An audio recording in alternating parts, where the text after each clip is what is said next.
నేటి ఆధునిక జీవనంలో మన సమస్యలకు చాలా వరకు కారణం స్మార్ట్ ఫోన్ అండ్ టీవీ. ఇది ఎట్లా అంటారా?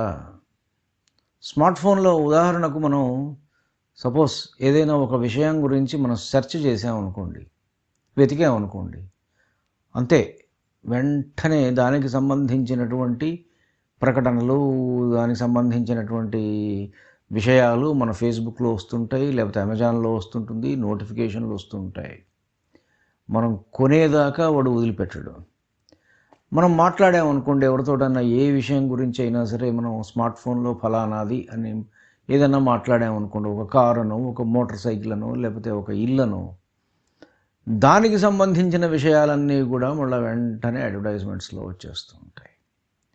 అంటే మనం మాట్లాడేవన్నీ కూడా గూగుల్ వింటున్నది.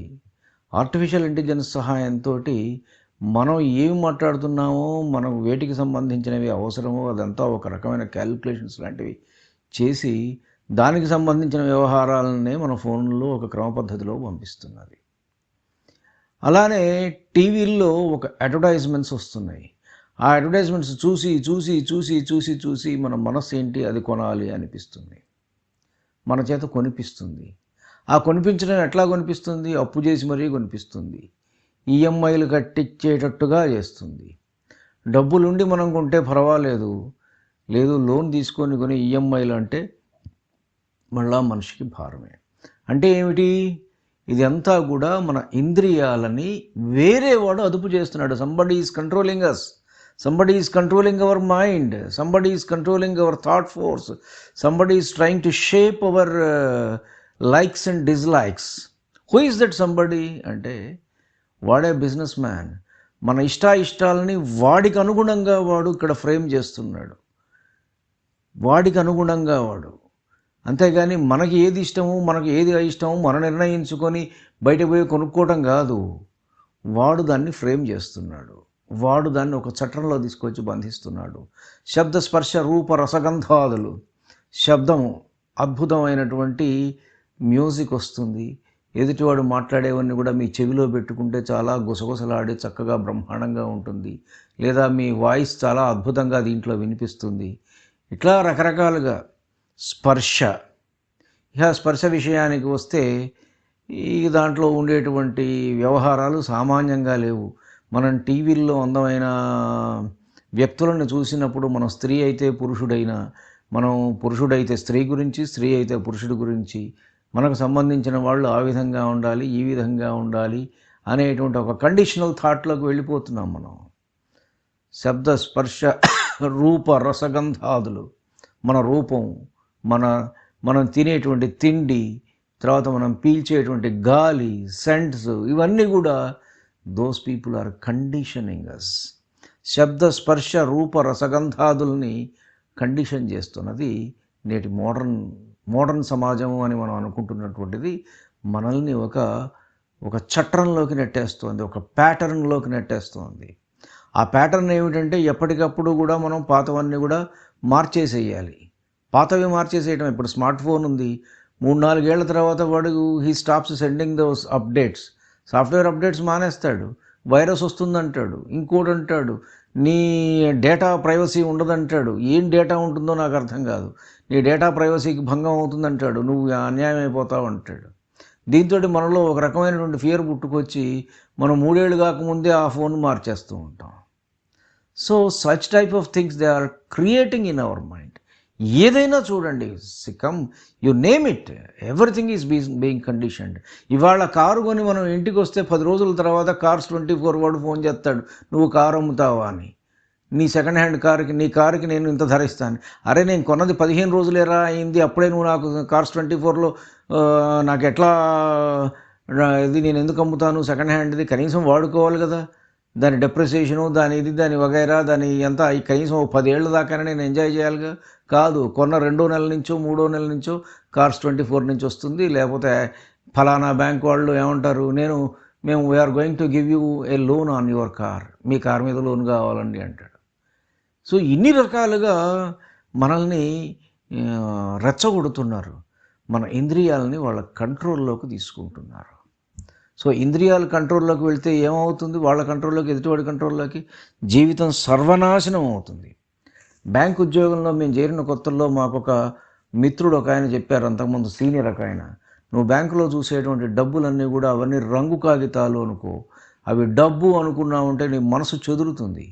31వ తారీఖు లేదా 30వ తారీఖు లేదు 1వ తారీఖు నీకు వచ్చే జీతం మాత్రమే నీ డబ్బు. అవన్నీ రంగు కాగితాలు. ఆ రంగు కాగితాలని డబ్బు అనుకొని చెప్పి భ్రమించి ఏదన్నా పిచ్చపని చేసావా, అది కాస్త నాగుపామై కాటేస్తుంది, నీ జీవితాన్ని నాశనం చేస్తుంది అని చెప్పాడు. వాస్తవమే. ఈ ఈ కోరికలు, ఈ కండిషనింగ్ ఉన్నాయి కదా, ఈ అడ్వర్టైజ్మెంట్స్, ఇవన్నీ రకరకాలుగా బెట్టింగ్స్లోకి వెళ్ళి ఎంతమంది జీవితాలు నాశనం చేసుకున్నారో, కోట్లు సైఫన్ చేసి they have spoiled their life. కాబట్టి ఇదంతా కూడా మన ఇంద్రియాల మీద ఒక ఆట ఆడుతున్నది నేటి మార్కెటింగ్ సమాజం. కాబట్టి మనం చేయవలసింది ఏమిటి? వ్యక్తిగతంగా వీటిని మన అదుపులోకి తెచ్చుకోవాలి.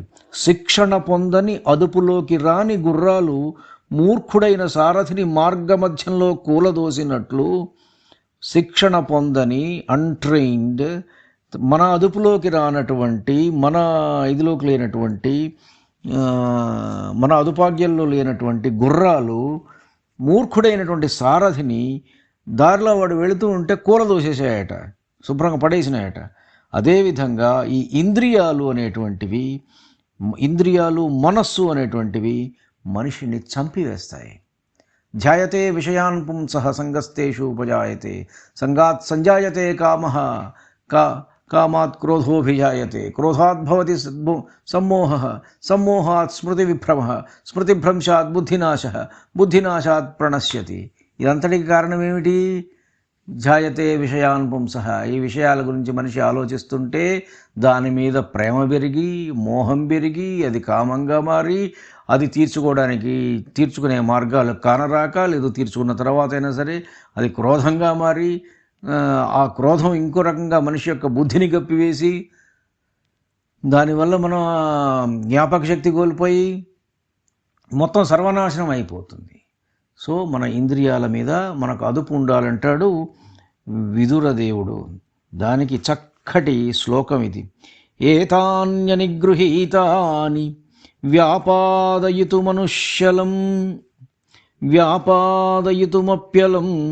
అవిధేయా ఇవాదాంతాః హయాః పథి కుసారథిం.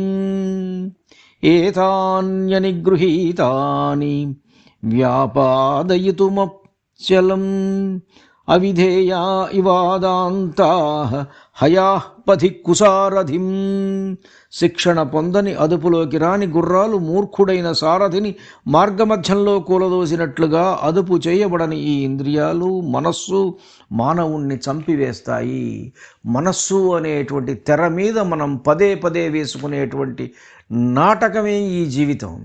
మనస్సు అనే తెర మీద మనం వేసుకునేటువంటి బొమ్మలు కాదు. ఈవేళ మార్కెటింగ్ ఏజెన్సీస్ వేస్తున్నాయి, రకరకాల బొమ్మలు వేస్తున్నాయి. వాటి మాయలో పడి we are spoiling our lives. So let us try to control all these senses, then we'll be free and happy. Let's not put our life into the hands of some marketing agencies, some business agencies, somebody else, in the hands of smartphone కానీ, లేకపోతే ఈ టీవీల్లో వచ్చేటువంటి ప్రకటనలు కానీ, వీటి మాయాజాలంలో, మోహంలో పడిపోయి జీవితాలను నాశనం చేసుకోవద్దు. ధన్యుణ్ణి. నమస్కారం.